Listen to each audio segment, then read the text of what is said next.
I hate cruises with a fiery passion of a thousand suns, and if I can convince just one person to never go on one, I've done my job. My beef is going to seem petty, but I feel like it's the most important reason why anybody goes on a cruise, and it's the fact that you spend zero time in the actual destination that you're going to when you go on a cruise. For example, about 10 years ago, I went on a cruise to Alaska, and on that trip, I spent a grand total of like 9 hours in Alaska. And when I say in Alaska, I mean on the ground, on land in Alaska. We spent a bunch of time in the Alaskan waters just looking at Alaska, which I have to say was amazing. It's a beautiful state with beautiful views. It's actually breathtaking. It's hard to believe that a place that beautiful exists. My problem is many people spent five, six, $7,000 to go to this cruise, and they spent zero time in the state itself. You could have taken that $6,000, flown to Alaska, and literally traveled across the entire state, tried everything, did every potential activity you can think of, and probably spent less than that $6,000. None of this even takes into account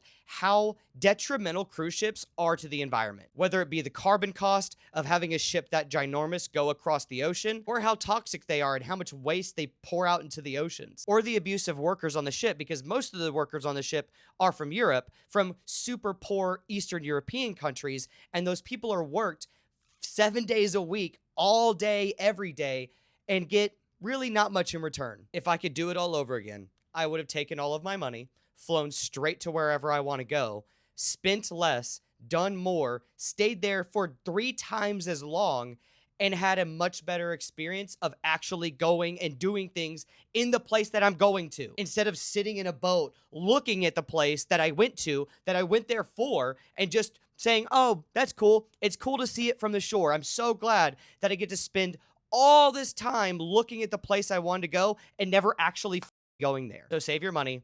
Do not go to a cruise. Find where you want to go and fly straight there. Anything and everything you can do on that boat, you can do at your destination. And it's going to cost way less. Anyway, thank you for listening to my hate about cruise ships. Thank you all so much for watching, and I appreciate your face.